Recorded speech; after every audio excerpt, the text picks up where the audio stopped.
ദൈവവചനത്തിൽ നാം 3 കൂട്ടം ആളുകളെ കുറിച്ചുള്ള പ്രതിപാദനം കാണുവാനായിട്ട് കഴിയുന്നു. ഒന്നാമതായി യഹൂദന്മാർ, രണ്ടാമതായി യവനന്മാർ, 3 ദൈവസഭ. ഈ 3 കൂട്ടരെ കുറിച്ചും ദൈവവചനത്തിൽ പ്രവചനങ്ങളുള്ളതായി കാണുവാനായിട്ട് കഴിയുന്നു. അതിൽ ജാതികളെ കുറിച്ചുള്ള ഏറ്റവും കൂടുതൽ പ്രവചനം പറഞ്ഞിട്ടുള്ള ബൈബിളിലെ ഏക പുസ്തകം ദാനിയേൽ പ്രവചനമാണ്. ജാതികളെ കുറിച്ച് അധികമൊന്നും വേദപുസ്തകത്തിൽ പ്രതിപാദിക്കുന്നില്ല.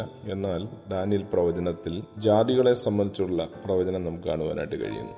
പിന്നെ സഭയെക്കുറിച്ചുള്ളത് നമുക്ക് വെളിപ്പാട് പുസ്തകത്തിലാണ് കാണുവാനായിട്ട് കഴിയുന്നത്. പ്രവചനപരമായി വെളിപ്പാട് പുസ്തകത്തിൽ ദൈവസഭയെക്കുറിച്ചുള്ള പ്രവചനം കാണുവാനായിട്ട് കഴിയുന്നു. ഇത് രണ്ടും കൂടെ ചേർത്ത് കർത്താവ് ഒലിവുമല സംഭാഷണത്തിൽ പറഞ്ഞു. മത്തായി സുവിശേഷം 24-ാം അധ്യായം 25-ാം അധ്യായങ്ങളിൽ ഇത് നമുക്ക് കാണുവാനായിട്ട് കഴിയുന്നു. യഹൂദനെ കുറിച്ച് മാത്രം ദാനിയേൽ പ്രവചനം 9-ാം അധ്യായത്തിൽ പ്രത്യേകിച്ച് 70 ആഴ്ചവട്ടത്തിനെ കുറിച്ച് പ്രതിപാദിച്ചിരിക്കുന്നത് നമുക്ക് കാണുവാനായിട്ട് കഴിയുന്നു.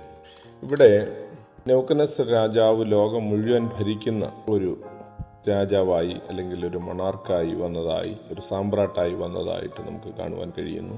ദൈവം അവന് അധികാരം കൊടുത്തു എന്ന് ദൈവവചനത്തിൽ നമുക്ക് കാണുവാൻ കഴിയുന്നു. അപ്രകാരം സംഭവിച്ചത് അത് ദൈവഹിതമായിരുന്നില്ല. ദൈവത്തിന്റെ പൂർണ്ണ പദ്ധതി പ്രകാരമല്ല അങ്ങനെ ആയിത്തീർന്നത്. ദൈവത്തിന്റെ പദ്ധതി ആവർത്തന പുസ്തകം 32-ാം അധ്യായത്തിന്റെ 8-9 വാക്യങ്ങളിൽ കൂടെ ജാതികളുടെ അതിര് ദൈവം നിശ്ചയിച്ചു. ഇസ്രായേലിന്റെ സംഖ്യയ്ക്ക് ഒത്തവണ്ണം ബൗണ്ടറി ദൈവം നിശ്ചയിച്ചു എന്ന് നമുക്ക് കാണുവാൻ കഴിയുന്നു. യഹസ്കേൽ പ്രവചനം 5-ാം അധ്യായത്തിന്റെ 5-ാം വാക്യം, 38-ാം അധ്യായത്തിന്റെ 11-ാം വാക്യം. ഈ വാക്യങ്ങൾ പരിശോധിക്കുമ്പോൾ ഭൂമിയുടെ മധ്യഭാഗമായ ആ സെന്ററിൽ യഹൂദനെ പാർപ്പിച്ചിട്ട് ചുറ്റുപാടും ജാതികളെ ദൈവം ആക്കി വെച്ചതായി നമുക്ക് പഠിക്കുവാൻ കഴിയുന്നു. ലേവ്യ പുസ്തകം 26-ാം അധ്യായത്തിന്റെ 3-ാം വാക്യത്തിൽ കൂടെ ദൈവം കണ്ടീഷണൽ ബ്ലെസ്സിങ്സ് പറയുന്ന കൂട്ടത്തിൽ ഈ കാര്യം പ്രതിപാദിച്ചിരിക്കുന്നത് നമുക്ക് പഠിക്കുവാൻ കഴിയുന്നു. ആവർത്തന പുസ്തകം 28-ാം അധ്യായത്തിന്റെ 1 മുതൽ 14 വരെയുള്ള വാക്യങ്ങൾ വായിക്കുമ്പോൾ അവരെ വാക്ക് കേട്ട് അനുസരിക്കുന്നുവെങ്കിൽ സർവ്വ ജാതികൾക്കും മീതെ നിന്നെ ഉന്നതനാക്കും എന്നുള്ള ഒരു പ്രോമിസ് അതിന്റെ 28-ാം അധ്യായം 13-ാം വാക്യത്തിൽ വാലല്ല നീ തല തന്നെ ആയിരിക്കും എന്ന് ദൈവം കൽപ്പിച്ചതാണ്. അഥവാ വാക്ക് കേൾക്കാതിരുന്നാൽ, ദൈവത്തിന്റെ കൽപ്പനകൾ പ്രമാണിക്കാതിരുന്നാൽ അവർ തലയും നീ വാലുമാകും എന്ന് 44-ാം വാക്യം, ആവർത്തന പുസ്തകം 28-ന്റെ 44-ാം വാക്യത്തിൽ നമുക്ക് കാണുവാനായിട്ട് കഴിയുന്നു. പ്രകാരം ലോക ജാതികൾ കേന്ദ്ര സ്ഥലമായ യെരുശലേം പിടിച്ചടക്കുകയും ജാതികളുടെ കൈവശമായി പോവുകയും ചെയ്തു. ദൈവത്തിന്റെ കൽപ്പനകൾ അനുസരിക്കാതെ വന്നതിന്റെ ഫലമായി ദൈവത്തിന്റെ സ്വന്തം ജനം വാലായിട്ട് മാറുന്നു. ദൈവത്തിന്റെ സ്വന്തം ജനം അടിമത്തത്തിലേക്ക് പോകേണ്ടതായിട്ട് വരുന്നു. ജാതികളെക്കുറിച്ച് പ്രധാനമായും 3 കാര്യങ്ങളാണ് ദൈവവചനത്തിൽ പറഞ്ഞിരിക്കുന്നത്. 1, ജാതികളുടെ സമ്പത്ത്, റോമാലേഖനം 11-ാം അധ്യായം 12-ാം വാക്യം. 2, ജാതികളുടെ സംഖ്യ, റോമാലേഖനം 11-ാം അധ്യായത്തിന്റെ 25-ാം വാക്യം. 3, ജാതികളുടെ കാലം, ലൂക്കോസ് 21-ന്റെ 24. ഇപ്രകാരം 3 കാര്യങ്ങൾ ജാതികളെ കുറിച്ച് തിരുവചനം നമ്മെ പഠിപ്പിക്കുന്നു. ന്യായാധിപന്മാരുടെ പുസ്തകം 36-ാം അധ്യായത്തിന് 37 മുതലുള്ള വാക്യങ്ങളിൽ ഗിദെയോൻ ചോദിച്ച അടയാളം നമുക്ക് കാണുവാനായിട്ട് കഴിയുന്നു. അവിടെ ആദ്യം രണ്ടാമതും 2 അടയാളങ്ങൾ അവൻ ചോദിച്ചു. ഒന്നാമത്തെ അടയാളം ആട്ടിൻതോൽ നനഞ്ഞിരിക്കുകയും ചുറ്റുപാടും പുറമെല്ലാം ഉണങ്ങിയിരിക്കുകയും വേണം എന്ന് പറഞ്ഞു. ആട്ടിൻതോൽ യഹൂദനെ കാണിക്കുന്നു. ചുറ്റുപാടും ഉള്ള മഞ്ഞ് ദൈവിക അനുഗ്രഹത്തെ കുറിക്കുന്നതാണ്. യഹൂദൻ അനുഗ്രഹിക്കപ്പെട്ടിരിക്കുമ്പോൾ ജാതികൾക്ക് വരൾച്ചയുണ്ടാകും. ജാതികളുടെ കാലം, ജാതികളുടെ പൂർണ്ണ സംഖ്യ, ഇങ്ങനെയുള്ള പ്രയോഗങ്ങൾ നമുക്ക് തിരുവചനത്തിൽ കാണുവാനായിട്ട് കഴിയുന്നത്. അപ്പോൾ ഇപ്രകാരം ജാതികളെ ദൈവം വരൾച്ച അനുവദിച്ചു യഹൂദനെ തളർക്കാൻ വേണ്ടി, അല്ലെങ്കിൽ യഹൂദൻ പുഷ്ടിപ്പെടാൻ, അനുഗ്രഹിക്കപ്പെടുവാൻ വേണ്ടിയാണ്. മഞ്ഞ് ദൈവവചന പ്രകാരം അനുഗ്രഹത്തെ കാണിക്കുന്നതാണ്. ഇവിടെ ഈ 2-ാം അധ്യായത്തിൽ നമ്മൾ ചിന്തിക്കുകയുണ്ടായി, ഈ വലിയ ബിംബത്തിന്റെ സ്പെസിഫിക് ഗ്രാവിറ്റി കുറഞ്ഞു വരുന്നു, കടുപ്പം കൂടി വരുന്നു.